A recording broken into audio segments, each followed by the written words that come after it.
The Russian Navy and Special Forces blockaded and stormed Crimea's Ukrainian bases a year ago, giving the troops inside a choice: join us or leave. With a powerless government in Kiev, most of his fellow servicemen chose Russia's military, says former Ukrainian officer Alexander. He does not want to be fully identified because of the sensitivity of switching sides, but voices no regrets as he considers Russia his homeland. The most difficult thing was that my father is left in Ukraine. I knew that I would not be permitted to go there. That was the most difficult thing. But Alexander says his father still visits him in Crimea, and he earns more money now as a Russian officer.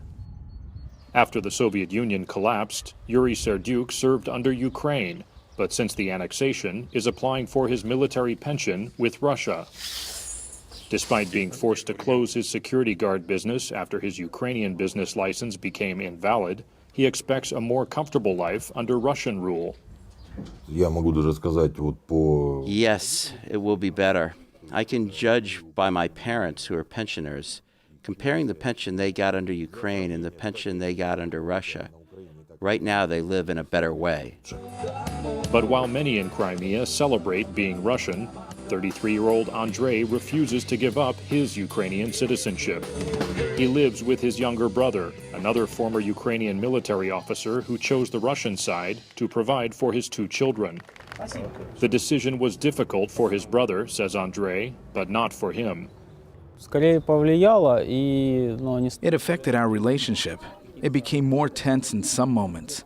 Sometimes we have some things left unsaid. Sometimes we just keep silent.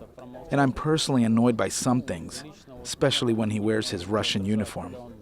Andrei's family and employer urge him to switch to a Russian passport so he is completely legal and has access to social services. Unless it costs him his job, says Andrei, he will stay in Crimea, though he acknowledges Russia is not likely to give up the peninsula anytime soon. I'm following the news, and I can see what's happening in Kiev. They have enough to deal with without Crimea right now. In any case, the hope exists, and I have friends I stay in touch with who also have great hopes that Crimea will return back. Russia is dismantling the few remaining symbols of Ukraine in Crimea, but the Kremlin's annexation still leaves many divided here. Daniel Sheriff, VOA News, Sevastopol, Crimea.